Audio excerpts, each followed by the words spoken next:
Hello friends, welcome to ஷைனிஸ் சமையல். இன்றைக்கி நம்ம ரொம்பவே சிம்பிளான ஒரு பிரேக்ஃபாஸ்ட் அல்லது டின்னர் ரெசிபி தான் பார்க்க போகிறோம். இதை நம்ம ரொம்ப ஈஸியாக பண்ணிடலாம். ரொம்ப சுலபமாக பண்ணுற இந்த ரெசிபியை இப்போ எப்படி பண்ணுறதுன்னு பார்க்கலாம். வீடியோக்குள்ளே போக முன்னாடி நம்ம சேனலை சப்ஸ்கிரைப் பண்ணி சப்போர்ட் பண்ண எல்லாருக்கும் நன்றி. சப்ஸ்கிரைப் பண்ணாதவங்க மறக்காமல் சப்ஸ்கிரைப் பண்ணிக்கோங்க. பக்கத்தில் இருக்க பெல் பட்டனையும் கிளிக் பண்ணிக்கோங்க. அப்போ தான் நான் அடுத்தடுத்து போடுற வீடியோஸை நீங்கள் தவறாமல் பார்க்க முடியும். பீட்சா தோசை பண்ணுறதுக்காக நான் இன்றைக்கி 1 கப் தோசை மாவு எடுத்து வச்சுருக்கேன். உங்களுக்கு எவ்வளோ தேவையோ நீங்கள் அந்த அளவுக்கு எடுத்து வச்சுக்கோங்க. நான் இதில் உப்பெல்லாம் கலந்து வச்சுருக்கேன்.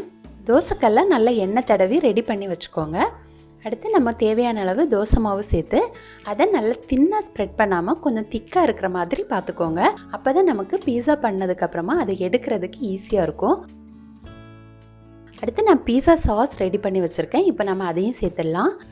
அந்த தோசை முழுவதும் படுறது மாதிரி நல்லா ஸ்ப்ரெட் பண்ணிக்கோங்க. பீட்சா சாஸ் எப்படி பண்ணுறதுன்னு நான் ஏற்கனவே வீடியோ போட்டிருக்கேன். தேவைப்படுறவங்க பார்த்துக்கோங்க. அடுத்து நான் தேவையான அளவு சீஸ் துருவி வச்சுருக்கேன். உங்களுக்கு சீஸ் எவ்வளோ பிடிக்குமோ நீங்கள் அந்த அளவுக்கு சேர்த்துக்கலாம்.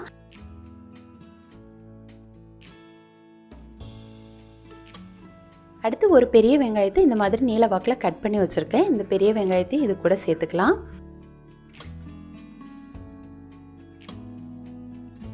அடுத்து ஒரு குடைமிளகாயும் கட் பண்ணி வச்சுருக்கேன். இதையும் நம்ம சேர்த்துக்கலாம்.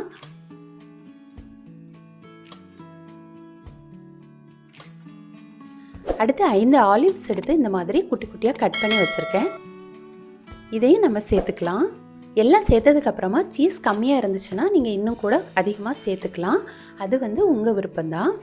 அடுத்து நான் இந்த மாதிரி பீஸா ஹெர்ப்ஸ் இருக்குது. இதையும் நம்ம சேர்த்துக்க போகிறேன். உங்கள்கிட்ட தனித்தனியாக இருந்ததுன்னா நீங்கள் சில்லி ஃப்ளேக்ஸ் டைம்ஸ் அந்த மாதிரி தனியாக கூட சேர்த்துக்கலாம். எல்லாம் சேர்த்ததுக்கப்புறமா தோசை தீஞ்சு போகாமல் இருக்க அதில் 1 டீஸ்பூன் நெய் சேர்த்துக்கிறேன். நெய் வேண்டாம்னு நினைக்கிறவங்க எண்ணெய் கூட சேர்த்துக்கலாம். அப்போ நமக்கு சைடெல்லாம் கொஞ்சம் மொறுமொறுப்பாக கிடைக்கும். இப்போ இதை மூடி போட்டு ஒரு 5 மினிட் வேக விட்டுடுங்க.